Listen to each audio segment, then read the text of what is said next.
بسم اللہ الرحمن الرحیم۔ تعزیت اور ایصال ثواب کے مسائل۔ ایک سوال آیا ہے کہ جس طرح نفلی عبادات کا ثواب حضور اکرم صلی اللہ علیہ وسلم کو پہنچانا ثابت ہے، تو کیا کسی غریب کو نفلی صدقہ دینے کا ثواب بھی حضور کو پہنچا سکتے ہیں؟ تو جواباً عرض یہ ہے، کسی بھی عبادت کا ثواب پیغمبر علیہ السلام کو پہنچایا جا سکتا ہے، اس میں کوئی تخصیص نہیں ہے۔ ایک سوال آیا ہے، ام المؤمنین سیدہ حضرت عائشہ صدیقہ رضی اللہ عنہا یا کسی صحابی یا صحابیہ کے نام سے صدقہ جاریہ کرنا کیسا ہے؟ تو اس کا جواب یہ ہے کہ جس طرح دیگر مسلمانوں کے نام پر صدقہ کرنا اور وقف کرنا درست ہے، اسی طرح ام المؤمنین حضرت عائشہ صدیقہ رضی اللہ عنہا اور دیگر ازواج مطہرات یا صحابہ و صحابیات اور اہل بیت کے لیے بھی صدقہ کر سکتے ہیں۔ اس میں شرعاً کوئی حرج نہیں ہے، بلکہ مزید قبولیت کی امید ہے انشاءاللہ۔ ایک سوال آیا ہے کہ رمضان المبارک میں ایصال ثواب کا طریقہ کیا ہے؟ تو اس کا جواب یہ ہے کہ رمضان المبارک میں ایصال ثواب کا کوئی طریقہ خاص نہیں ہے، بلکہ جیسے ہر زمانے میں آپ کوئی عمل کر کے اس کا ثواب کسی بھی مردہ یا زندہ کو پہنچا سکتے ہیں، اسی طرح رمضان میں بھی پہنچا سکتے ہیں۔ ایک سوال آیا ہے کہ رمضان المبارک میں جو قرآن پاک ہم تلاوت کریں، کیا اسے اپنے لیے ذخیرہ رکھنا چاہیے یا اسے مرحومین کو بھی پہنچا سکتے ہیں؟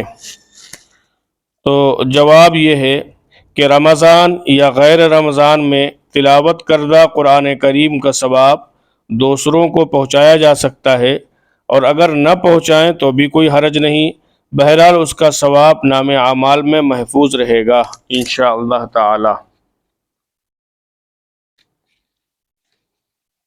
اسی طریقے سے ایک سوال آیا ہے، اگر غیر مسلم قرآن پاک پڑھے تو اس کا ثواب کسی کو پہنچا سکتا ہے؟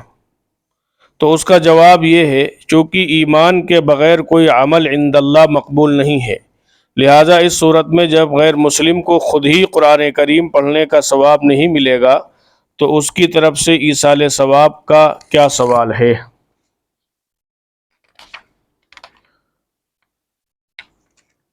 اسی طریقے سے ایک سوال ہے کہ ہم نے سنا ہے کہ جو لوگ انتقال کر جاتے ہیں اور جو ہم ان کے نام سے کھانا یا پیسہ نکالتے ہیں تو ہمارا نام لے کر یہ کھانا ان کے سامنے پیش کیا جاتا ہے یا نہیں؟ اس کا جواب مانگا ہے۔ تو اس کا جواب یہ ہے کہ صدقہ وغیرہ کا ثواب میت کو پہنچتا ہے، لیکن نام کی تعین کے ساتھ ثواب پہنچنے کی بات کسی صحیح حدیث میں نہیں ہے، البتہ بعض ضعیف روایت میں اس کا ذکر ملتا ہے، مگر وہ قابل اعتماد نہیں ہے۔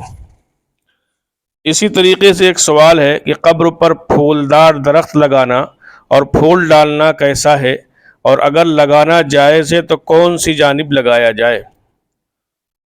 تو اس کا جواب یہ ہے کہ قبر پر پھولدار پودے لگانا یا پھول ڈالنا درست نہیں ہے، اور خاص کر اگر اس عقیدے کے ساتھ پھول ڈالے جائیں کہ اس کی خوشبو میت کو پہنچے گی یا اس کا کوئی نفع میت کو پہنچے گا، تو یہ بالکل بے دلیل بات ہے۔ اسی طریقے سے ایک سوال ہے کہ میت کی تدفین کے بعد یہ اعلان کرنا کہ تمام لوگ کھانا کھا کر جائیں کیسا ہے؟ نیز مہمانوں، پڑوسیوں اور محلے والوں کو اس دن میت کے گھر کھانا کیسا ہے؟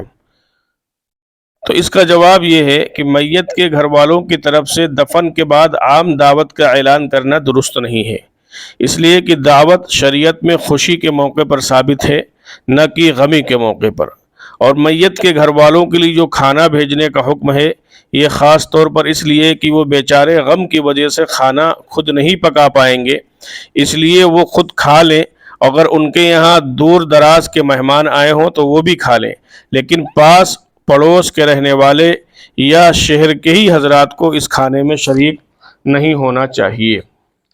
ایک سوال ہے کہ جب کسی کا انتقال ہو جائے تو تعزیت کرتے وقت میت اور اس کے پسماندگان کے لیے ہاتھ اٹھا کر دعا کرنا حضور اکرم صلی اللہ علیہ وسلم یا کسی صحابی سے ثابت ہے یا نہیں؟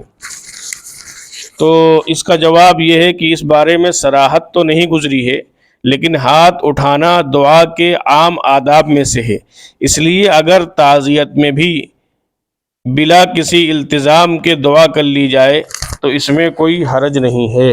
اللہ تبارک و تعالی ہم سب کو عمل کی توفیق عطا فرمائے۔